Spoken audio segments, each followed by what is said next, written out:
Good afternoon. Welcome to this afternoon's session from EcoProd. Just before we get going, I'm just going to give this a few moments to make sure that everybody's joining correctly from our waiting room, and indeed to make sure that I have pressed all the buttons I'm supposed to be pressing, which I have, luckily. Okay, so our session this afternoon, we're talking about how to reduce water consumption in your business. So a few kind of housekeeping and introduction points before we get going. We are recording the session here today. So once we are finished, I'll be able to get this video processed and we will get an email out to you at some point this evening or tomorrow, which will have an opportunity to download the full video, including the Q&A at the end. And there'll also be an opportunity from that email for you to download the slides that we're using. So all of the materials that you're seeing today will be available to you after the session. You will notice as you join that your lines are all muted. So whilst you can hear us, we can't hear you. But we would still like you to ask questions, please. In the bottom of the Zoom window, there's a couple of options. There's a Q&A button and there's a chat button. You can pop any questions that you have during the presentation in there. I will answer what I can in the background. And then once the presentation is finished, we'll stay on the line and I will read those out of our presenters and hopefully have a bit of a kind of discussion for you. So your questions will be answered one way or another, but please do send them as they occur to you. You will have seen the agenda because we put this in the invitation to you, but this is kind of the structure that we're using today. We're going to talk a little bit about why water saving is important and the kind of likely future impact of water shortages, and then split at the core of our presentation into the three pillars that we tend to talk about: using less water, wasting less water, and then reusing and recycling water.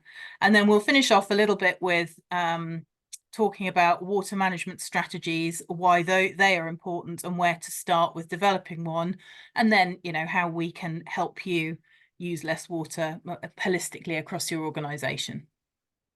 You have got four of us on the call today. So my name is Rachel. I'm on the business development team here at EcoProd. I'm mostly in the background covering the questions and so on, but you have three other panelists with us today. Shall we go left to right? Marcus, if you want to introduce yourself. Yeah, thank you, Rachel, and good afternoon to everyone that's joined us for this webinar. So I'm the founder and owner of EcoProd. The business really stands for ecological and economical products. As can be seen from the agenda, we focus on water saving, but along with that, we sort of like to impress upon people that water being the commodity there's also a huge and significant energy and carbon number associated with water. Just to explain that my background is a mechanical and electrical engineer by trade and training. I ran an operation for many years before the birth of EcoProd, and that all started because of the first spring drought we ever had in the UK in 2006, and I went out into the marketplace to find water and energy saving products that we could bring into the UK to drive water efficiency. Maybe over to you, Jacob. Okay, hi, I'm Jacob Tompkins. I've got a background of about 35 years in water. Spent a lot of time in academia. I'm currently Chief Technology Officer at one of the smaller water companies in the UK. I run a water technology accelerator looking at new tech. I obviously work with EcoProd, particularly on water strategy. I'm a visiting prof at Exeter University. So basically, I'm very, very technical, very linked into the water sector, everything from strategy to implementation. I'm very excited to be working with EcoProd on delivering those aspects. Thank you. Hi, good afternoon, everyone. My name is Paul Musgrove. I'm the Sales Director at EcoProd. I have a background in M&E specifications market and passionate about products, passionate about sustainability. I've been working around the sector for nearly 20 years. And hopefully today you'll hear lots of good stuff that you may be interested in learning more about. Thank you. So just to go back to what EcoProd is and what we do actually represent a number of manufacturers exclusively here in the UK. We do have access to other products, that names you can't see on the screen there, what that means is that we have an incredible reach for specific products to meet specific demands around water efficiency and water strategies. We're also always challenging manufacturers that we represent here on life cycle. What is the impact of products that we're bringing into the UK marketplace to drive efficiency, and how does that actually fit into the circular economy, which is really what that graphic is showing everyone on the screen there. We're looking at innovation, design to cut out waste, minimize the journey of products, reduce raw materials, and durable and longevity on product as well is such a significant impact on the life cycle of a product. And then the end of life, what is that product got some reuse value? So as you can see, we're very passionate about sustainability, but as we always say, sustainability is good, but it's also got to drive revenue, return on investment promises, and that's something we're always looking at based upon the 3 pillars of using less water, wasting less water, and recycling and reusing more water. It's just a snapshot there for everyone to see. These are all customers of EcoProd. Some of them go back 14 and 15 years, and some of them are very more recent.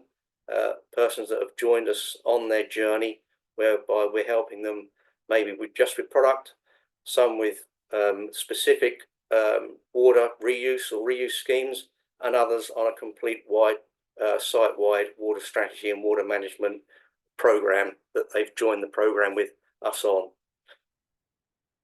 I'm now just going to hand over to Jacob. He's going to basically explain to us why water saving is important and why it's such a very sort of valued topic right now here in the UK.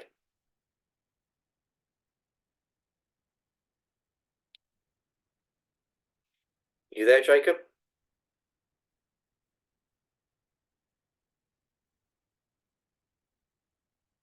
No, Jacob's off air. So maybe I think we might have lost him. Sorry. We might have lost him. So I'm just going to pick up on this for the benefit of the people on this webinar. That typically there was.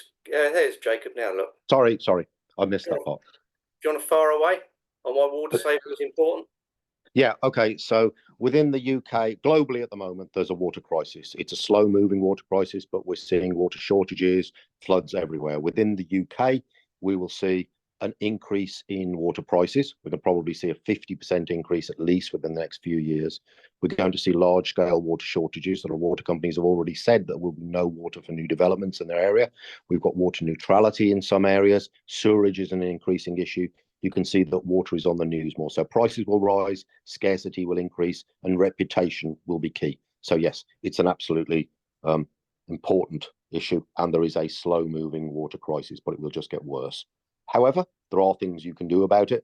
I mean, with climate change, it's going to get worse, but climate change can both be mitigated and adapted by water. Thanks, Marcus. So just to bring everyone up to date, that is actually the rainfall pattern from 22 through to most of last year. As you can see, looking at those maps, we've had quite a roller coaster in recent times, and not only is it the spring and summer droughts, but the flip side to that is very high rainfall, which is causing flooding. And people think floods, we've got plenty of rain, we've got plenty of water, but the issue is that the water is not getting back to the aquifers, the correct placement for the hydrology cycle to be effective. So that's why water saving is such a very valued topic in the UK right now. So I'm now going to hand over to my colleague Paul, who's going to go through pillar 1 of using less water.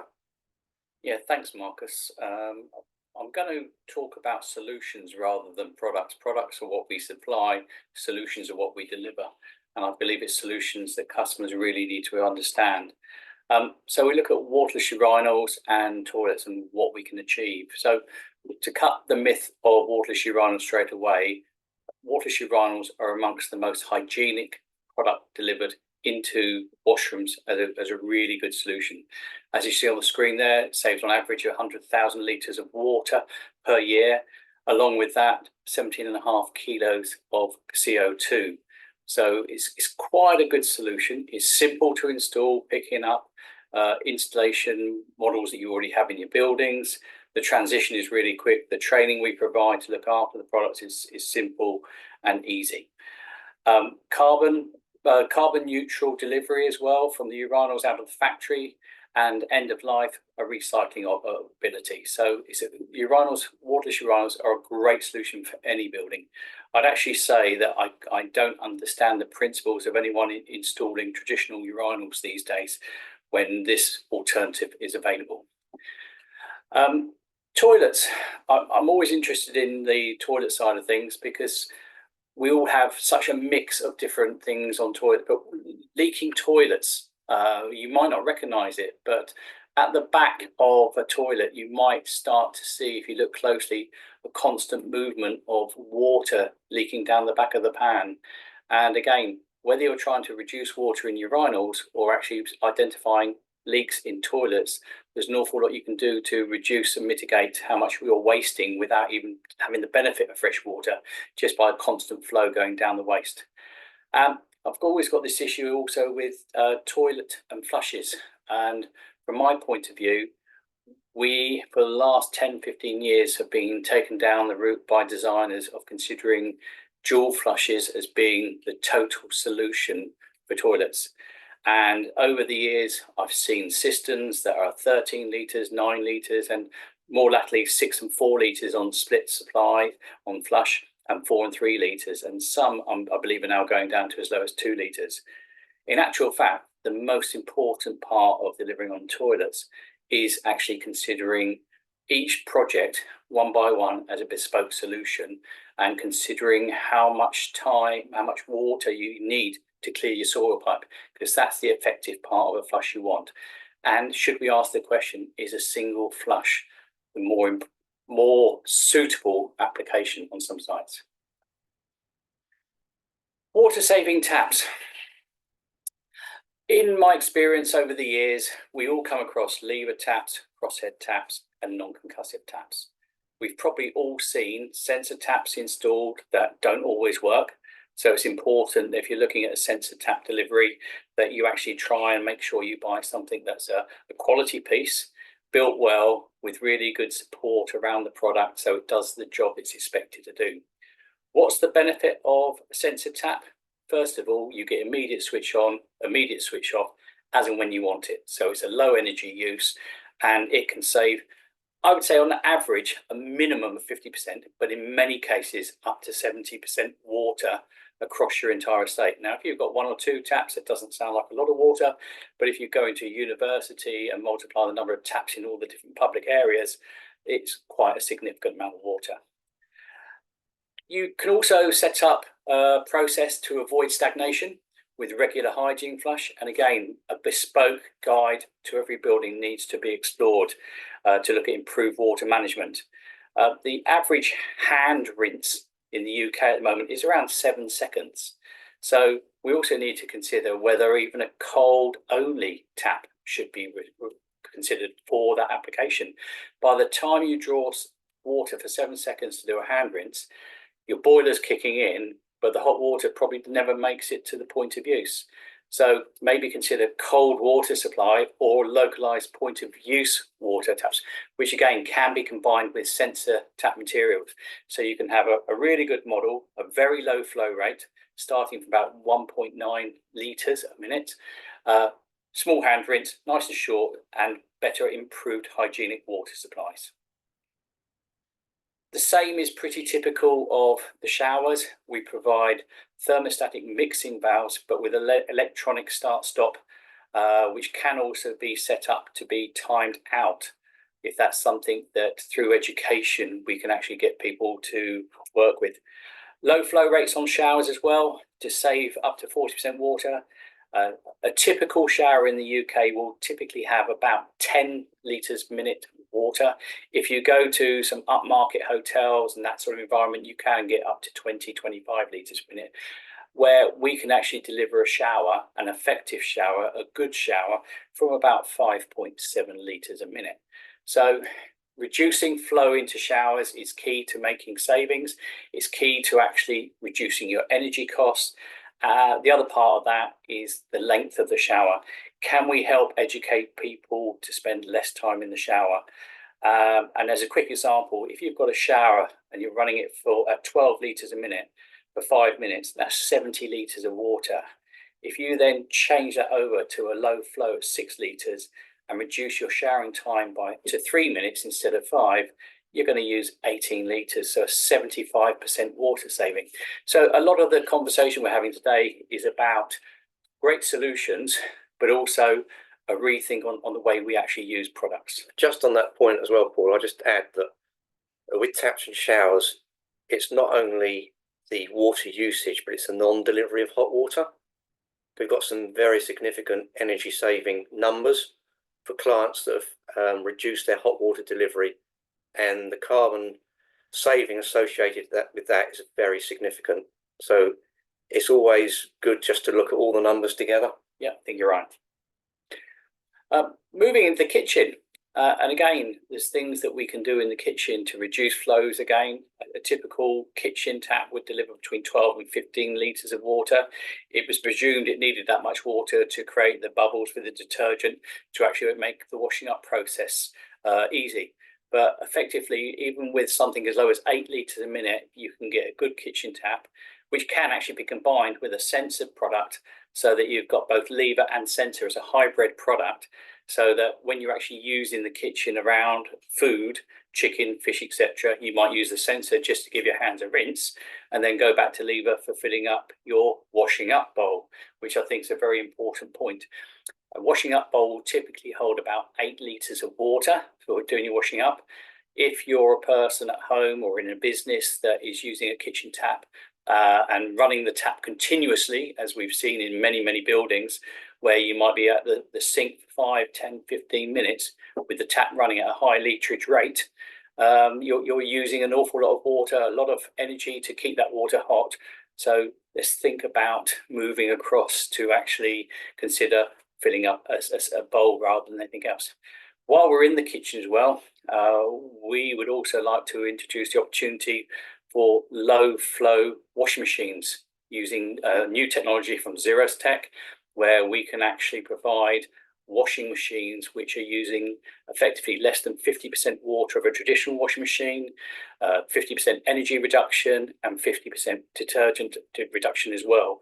Obviously, every project and solution is based on a bespoke option, but that's something that we can engage with laundries, schools, universities that are using washing machines, big numbers of care homes that are using these applications. So again, the kitchen application is not just about the taps, it's about everything that's used, even to dishwashers as well, with low flow dishwashers that are available now to make them very, very effective and reduce your water significantly in all areas. Washrooms. So we've talked about taps, we've talked about waterless urinals, we've talked about toilets. What you need, in our view, for a washroom saving is actually to look at your buildings holistically. And as we do our surveys on site and walk around, even in one building, you find a real mix of different products in different states of condition. Some are maintained, some aren't maintained. Footfalls in one area are really high and significant compared to others. So we like to try and find a suitable presentation material to say, right, we can save you water on all these products, and collectively across your washrooms, if you were to copy paste this and put that across your entire estate, there are savings which are both water reduction, carbon savings, and financial reduction and energy reduction. So there's a lot to do within the washrooms which we can consider and evaluate for you. This, I think, is probably one of the most important slides on our whole presentation, because every business we go into, we are dealing with different people of different cultures, different people who use products in different ways, from people that are looking after the products to people that are using the products. And I think the more we make the audience aware of water scarcity, and despite the fact we have lots of rains, we aren't getting the water through, as Marcus alluded to earlier on. And looking at large operators, university is a great opportunity. People are using it, and I think there's a care and a passion in the university through the students. If you tell somebody they can't have something, it becomes a problem. If you educate and advise and describe to your audience, hotel or university or any business, why you're trying to make these changes, what you're trying to achieve from an environmental footprint, improve your total water footprint. So changing people's behavior is a tough position for companies to take, but we feel that we've got enough information around us to share and actually help you with that process as a business to ensure you get the right solution. And also, I'd just add, Paul, that if you do implement water saving initiatives, tell everyone about it, because it's a soft touch point to keep engagement, and you'll find you'll get buy-in from possibly persons or quarters that were sort of like apprehensive at the start, and it actually creates a good culture within any organisation. I think you're right. So on-point messaging, guides to net zero, which you're trying to achieve, conserving water, conserving energy, and actually enhancing your green environmental positioning, I think is a really strong message I would have support. On that, actually, Paul and Marcus, it's interesting that there are large numbers of prizes and there's a lot of environmental journals who are looking for really good case studies around this. There's a lot of theory and policy, but there aren't very many nice implementation studies. And what people are looking for are businesses that have actually done this. So you're pushing in an open door there in order to promote your green credentials and your business, actually. Thanks for that, Jake. Very good point. We're going to move on now. We've talked about using less water. Now, what about wasting less water? So I mentioned earlier on about toilet leaks. That toilet leak could be a cistern that's got a poor seal, that's got some debris in it and letting water pass. And you can see on bullet point 2 there that can be quite a significant reduction in water wastage, and how you can actually view that. If you go onto the WaterWise website, they will tell you on one of their pages that between 8 and 13% of toilets in the UK are subject to leakage, all at different rates. During our day job, when we're surveying on site, it is quite common for us to identify toilets that are leaking. We point out this to the clients we're with. Sometimes it's a case of a quick check and maintenance and making good. But if you could have a product that actually tells you immediately when this is occurring that you've got a localized leak, that where water is passing by, the Guardio leak sensor is probably one of the top products on the market available to do that, and an affordable product. And I think from our point of view, if you want to save yourself money, investing in a small solution that can give you an online platform and give you a complete overall of your entire estate, no matter how big that estate may be, it might be something really, really good. It might be that you've got leaks in the ground. And again, there are products out there where you can actually open up pipe work without the big dig that you need. So save digging up car parks to actually repair some areas of water inside buildings, outside on the edge of buildings.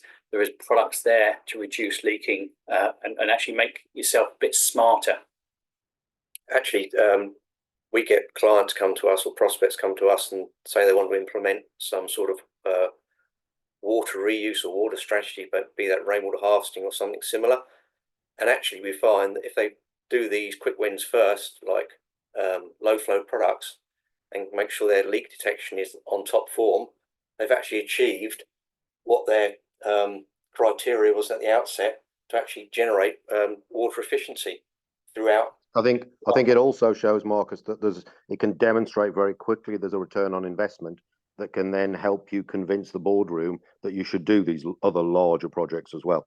Oh, absolutely. If you, yeah, I totally agree with you, Jacob, because at that point you've got buy-in, haven't you?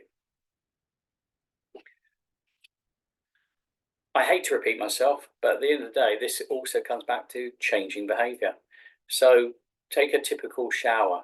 Through informing people about their showering time, people's consciousness becomes more aware of the fact that they're showering for 5, 10, 8, whatever minutes it may be.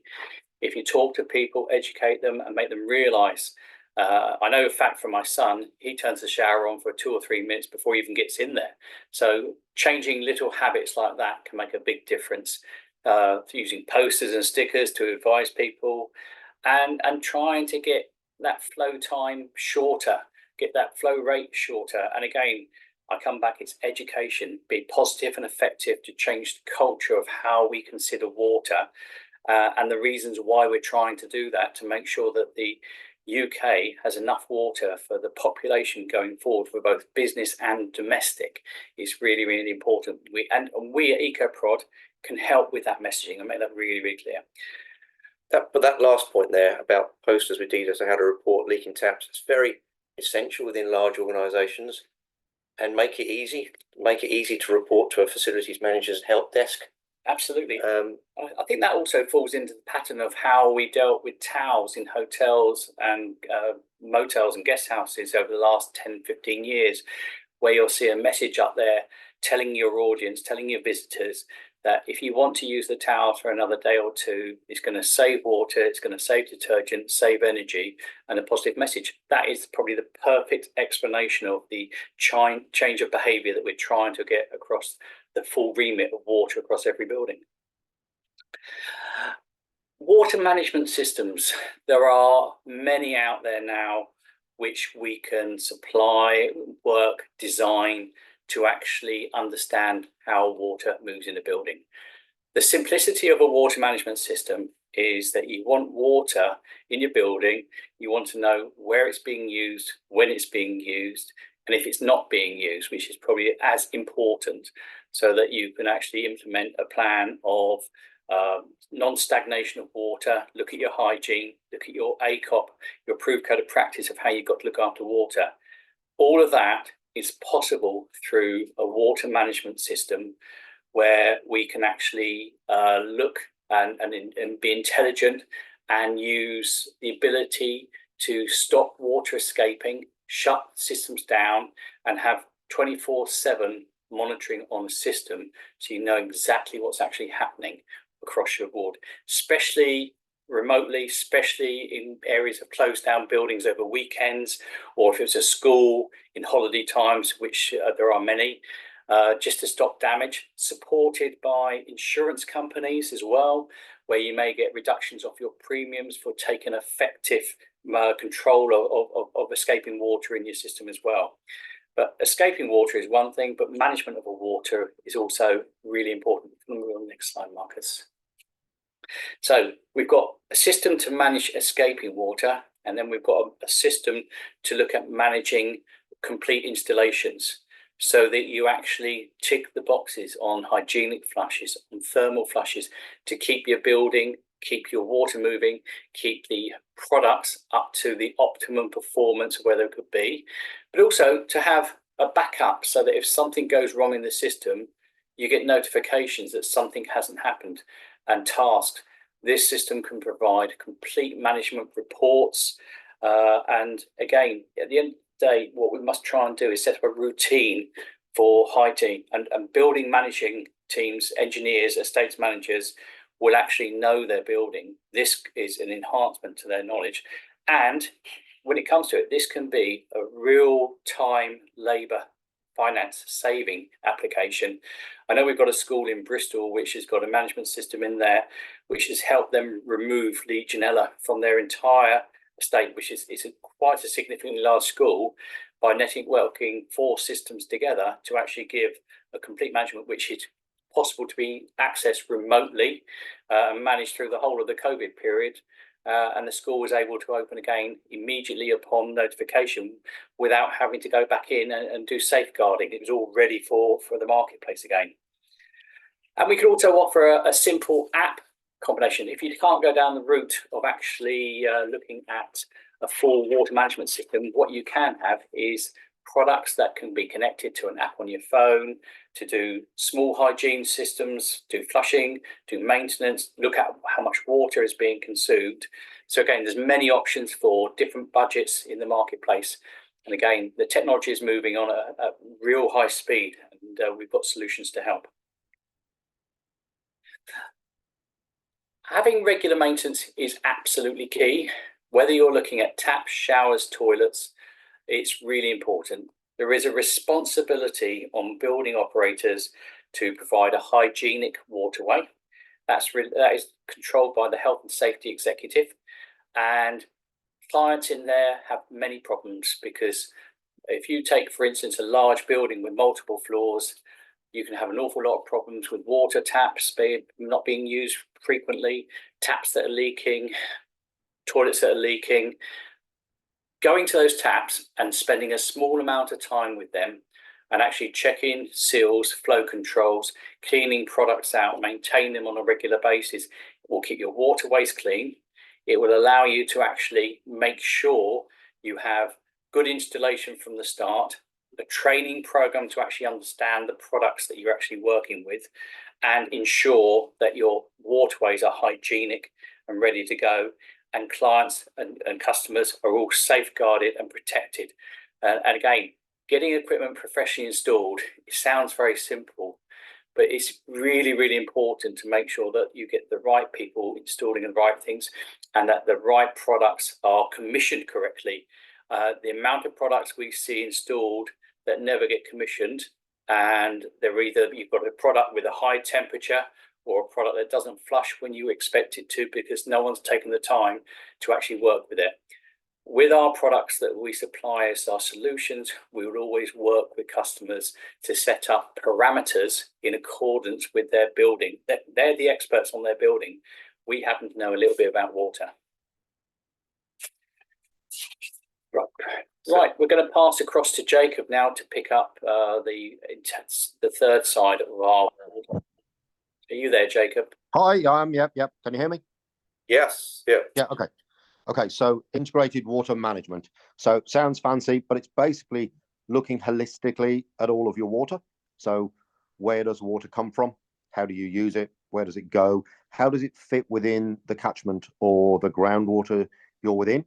So thinking about how water moves across your site, things like flooding, all that sort of stuff, rainwater levels. And what we talked about earlier, we're seeing a lot more variability because of climate change. So thinking about how water moves across your site is important for several reasons. One, because of droughts. Two, because of flooding. And the third one is people pay a lot for what are called surface water drainage charges. So anywhere north of Birmingham, you pay for the water that runs off your car parks and your buildings. Now, obviously, an approach to that would be think about your water holistically and think about whether you could put in a storage pond, or whether you could capture the water from your roof and use it for rainwater harvesting that you could then reuse within the building. So think about water in the same way you think about money. Where does it come from? How is it used? Where does it go? But there are also other benefits around this.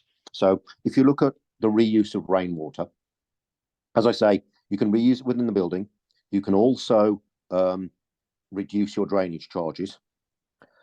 It's quite simple. Generally, we go for gravity fed, so as few pumps as possible.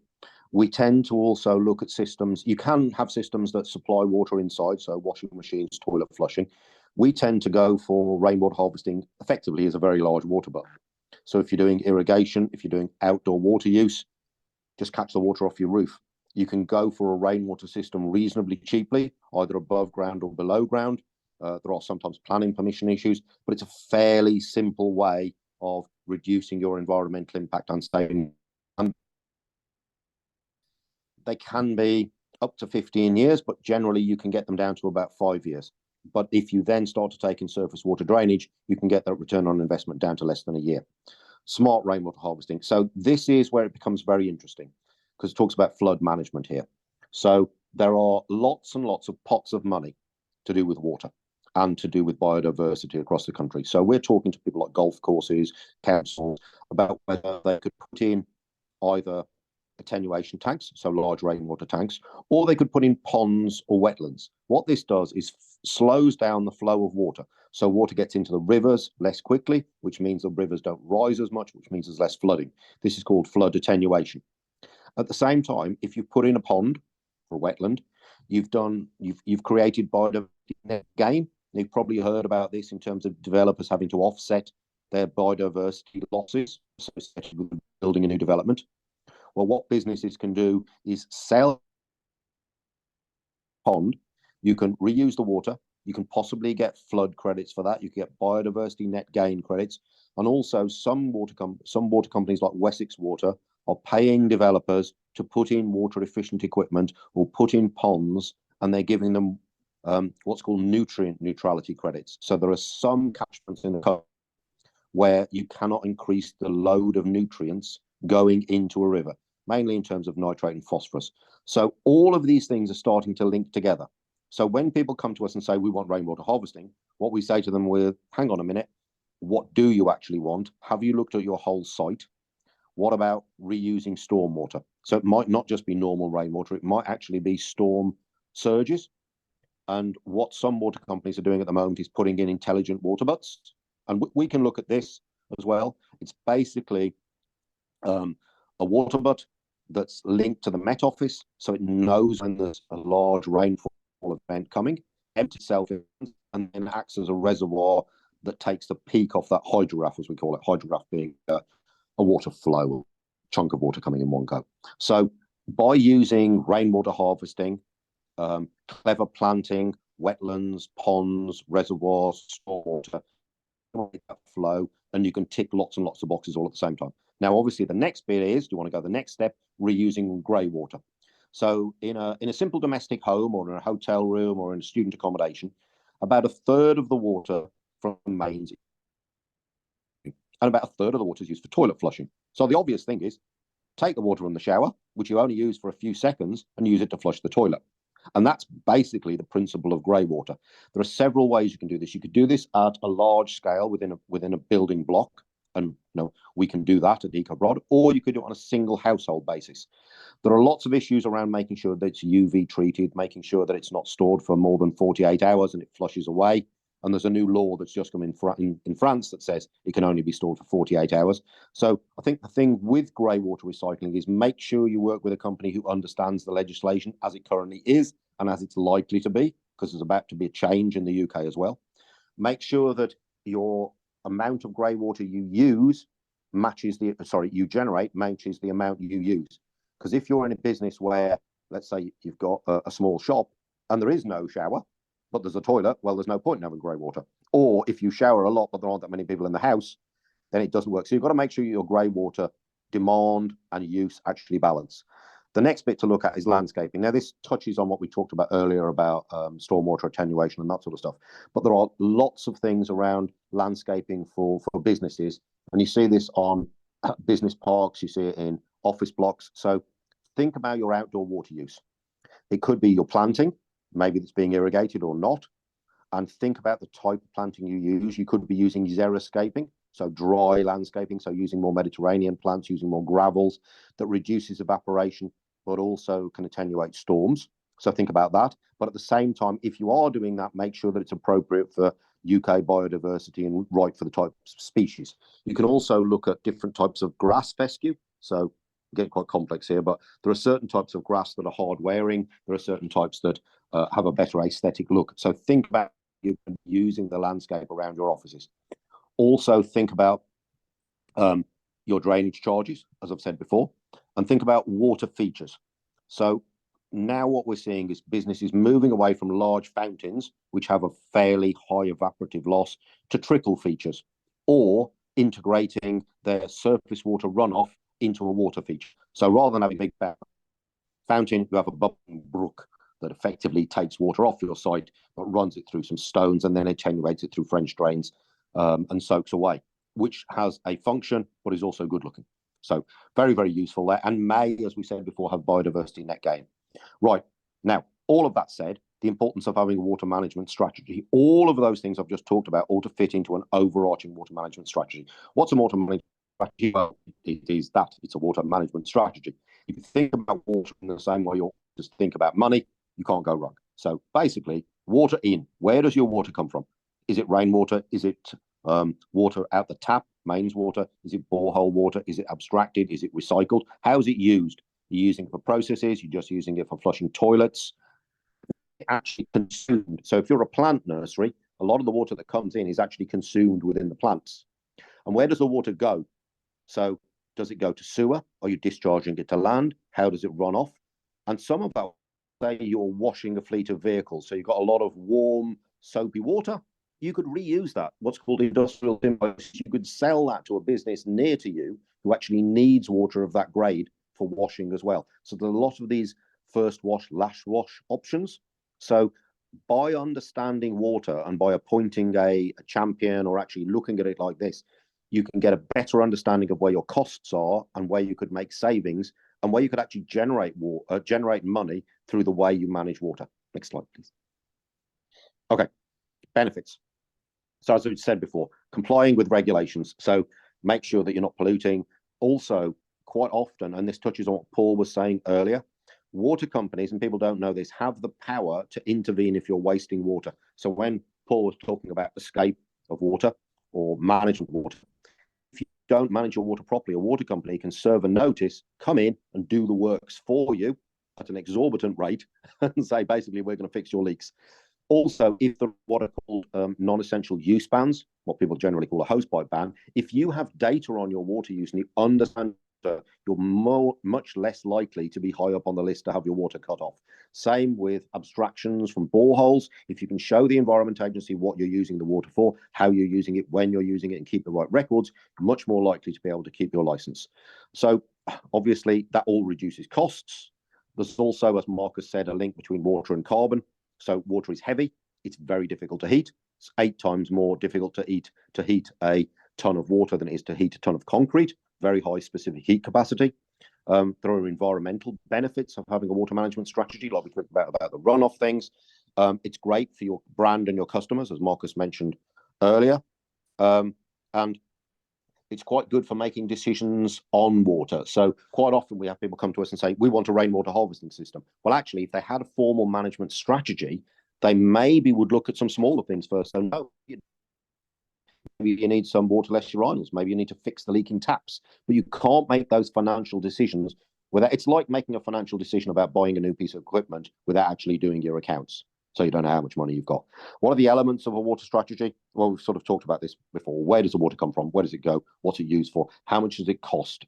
And I shouldn't say this as a consultant really, but quite often people bring in consultants to do the basics yourself. Bring together all of your water bills, get some maps of your site, understand how water is used, how much it costs, where it's used, and then bring someone else in to give you more detail on that stuff. But a lot of this stuff is basic and you can do it yourself. Obviously, we're there to help, but take control of your water, question your water bills, make sure you're with the right water supplier, because businesses can actually choose their retailer now.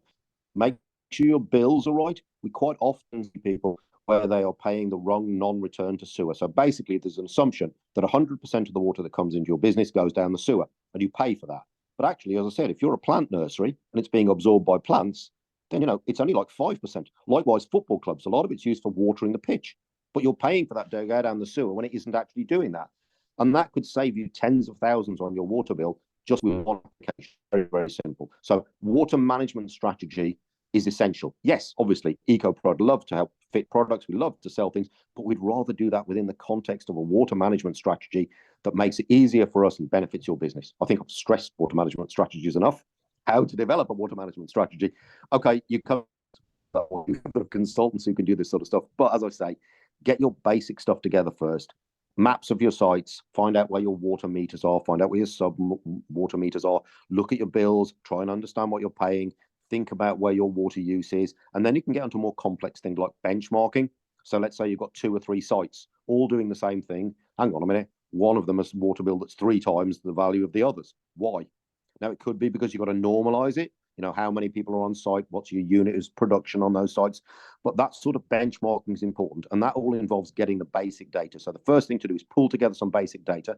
And if you don't have it, then think about how you could get it. Read your meters more often. Put in some sub-meters. Meter if you're abstracting.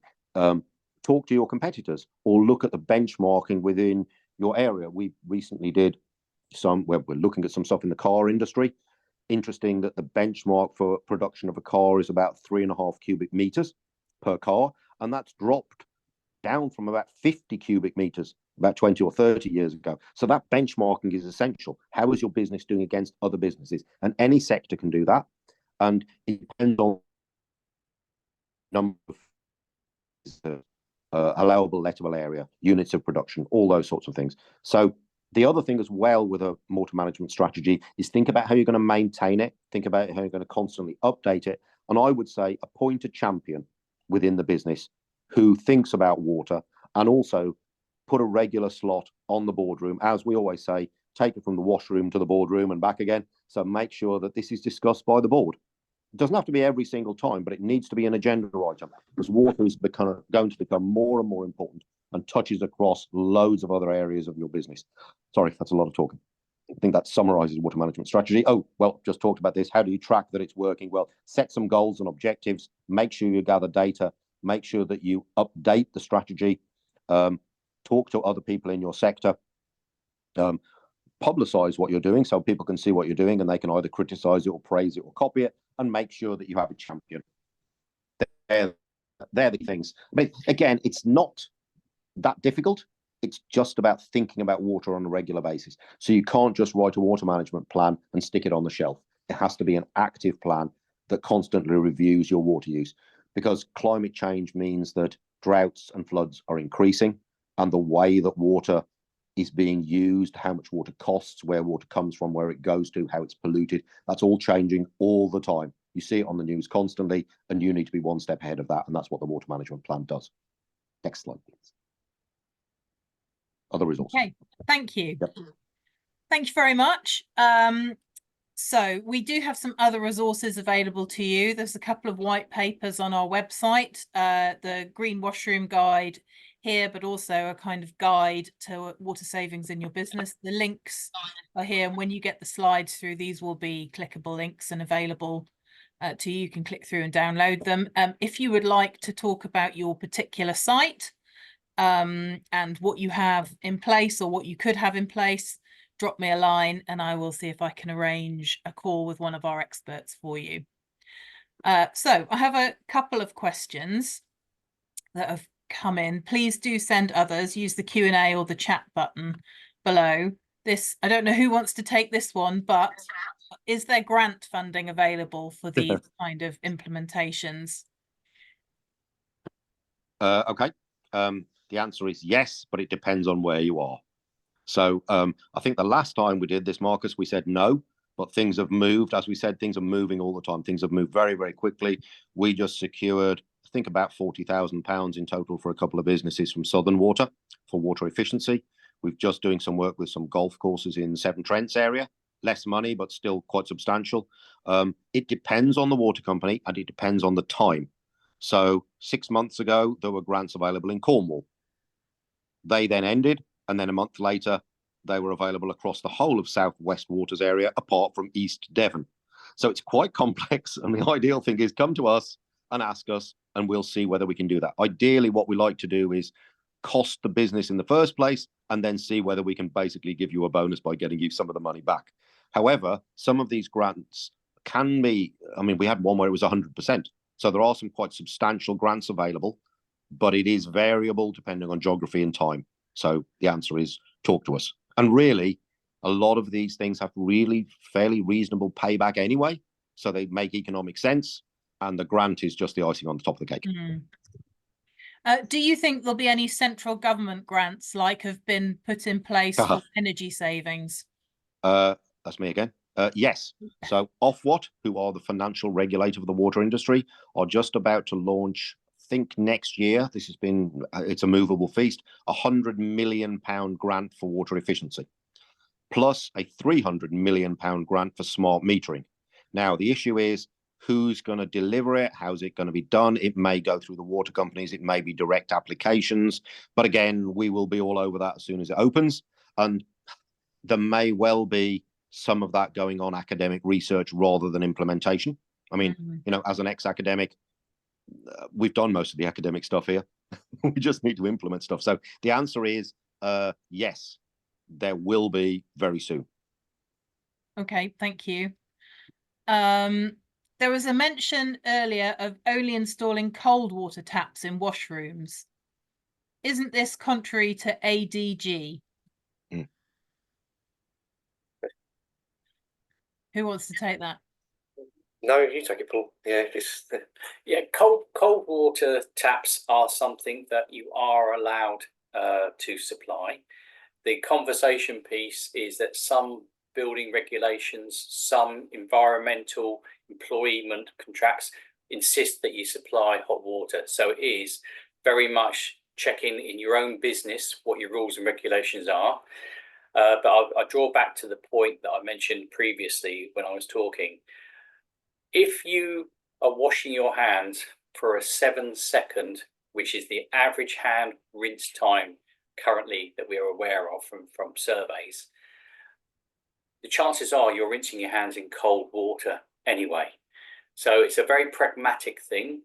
If you have the responsibility to deliver hot water, we were with a client just 2 weeks ago who was inquiring about cold water tap delivery, which we were able to put in front of him and explain the science behind it and the way the product is a misting situation. You're complying with your hygienic regulations from prevention of Legionella, but at the same time, he came back to us and said, I love the product, but I've been told by my building control that I must have hot water provision for my team. Yeah, so even though the hot water could be delivered to the site, it doesn't mean to say people are washing their hands in hot water. Mm. So it's a very similar story as well, Rachel. I'd tell you that on 2 occasions recently where clients are requesting information on showers, which they are contracted to put into certain buildings, including schools, and then telling us, but we know they're never going to be used for various reasons. And so it's an obligation versus regulation versus common sense approach on a bespoke solution, working with engineers and estates managers to actually conclude the safest way of delivering the solution you're looking for. Okay, thank you. We're a group of garden centres. How do we save water with the introduction of peat-free composts? Many of our plants that we sell are now potted in. We have to water these plants often twice a day and at least 2 to 3 times more regularly than plants potted in peat-based compost. Do you want me to talk about that? Yeah, go on, Jacob. Yeah. Okay. So yeah, Before. I mean, a friend of mine has been doing a load of work around peat-free compost. There are different types of peat-free compost that are being developed that have better water retention. You could also add certain gels into the compost that retain water more. And it's something I've been raising, and we've also raised with the All Parliamentary Party Horticulture Group, actually. So this stuff is being discussed and it is being acknowledged. So you're not the only people thinking about this. It is a major concern. But obviously we can't continue with peat. But at the same time, are you using rainwater harvesting? Are you using soil moisture measurers? Are you looking at automated watering? Are you using trickle irrigation? What type of irrigation are you using? I do a lot of work with garden centres. Be very happy to take this one offline and see how we can help as well. But yes, it is an issue.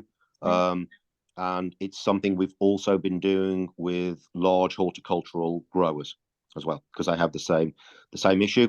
But in general, garden centres don't use as much rainwater as they can do. They don't tend to use the most sophisticated irrigation systems because of cost and because of things like staff training. And there isn't a single answer to this. It's probably quite complex and it would depend on each garden centre. But yeah, very, very happy to discuss that, and also interested to have some feedback on how much extra water you're having to put on. Because as I say, the All Parliamentary Party Group on Horticulture has been looking at this. So yeah, an interesting question. That question was submitted to me anonymously, but if you would like to email me or email the inquiries box, we can pick that up and put you in touch with Jacob for a one-to-one conversation. And I can keep that confidential, but I mean, it's not complaining about peat-free things. It's actually looking at the practicality, because when you make these there's always an environmental trade-off, and it's something that's been acknowledged by the peat-free people. So it's something they understand, and we need to work on together. Yeah. Earlier on in the presentation, you used the term water neutrality. Can you explain what that is? Yeah, sorry about that. Yes, so it's basically, if you build a new development, you have to offset the water. So you cannot use any new water. So in North Sussex, this is quite specific, Natural England spotted a snail called Desmond's Whorl snail that was dying out because of desiccation, basically dryness of the aquatic systems. Now, that sounds just like a small snail, but actually it's an indicator species that shows that there is major problems going on there. So Natural England said, hang on, we won't have any new development here that requires any more water. So what we have been doing is working with developers, first of all, to reduce the amount of consumption used by the new houses, but then also to refit surrounding businesses and homes with lower water use appliances and increased water efficiency or rainwater harvesting, like we just talked about, that offsets the water use. So let's say the new development needs 100 megalitres. Well, that's a lot. Sorry, needs 100 cubic meters. We would then be able to offset that somewhere else. So water neutrality is about not needing any more water within a water supply zone. So it's basically within a river catchment or within a groundwater zone. This has been applied in North Sussex. It's been de facto applied in Cambridgeshire Arc, the Oxford-Cambridge Arc, and in parts of Kent. And we're going to see this being applied, and it won't be called water neutrality. What it will be is a planning condition. So you'll suddenly find that a planning condition for any new development will require no new water or water offsets. And there's a lot of work going on this, and we're going to see it a lot more. So you're going to need to think about the water use of any new developments and how you can potentially offset. And there's a hierarchy for it. The first one is use less. The second one is grey water and rainwater. And the third one is offsets. Again, we've got some papers on this we can send to people if they want. Great, thank you. Okay, I'm conscious of the time, and I think that I just got to check the chat, sorry. I'm conscious of the time and I haven't got any more questions that have come in, so I think we'll draw it to a close at this point. So thank you very much for joining us. Thank you, Marcus, Paul, Jacob, for your contribution and presentation. As I said at the beginning, we will get this processed for you and you'll get an email as soon as I can that has the full video, the Q&A and the slides in it. So all the materials will be available. Please drop us a line or call into the office if you would like to follow up one-to-one about your particular site. We'd be glad to speak to you. Thank you very much, everybody. Thanks, Rachel. Thank you. Cheers, Jacob. Thanks, everyone. Bye, Jacob.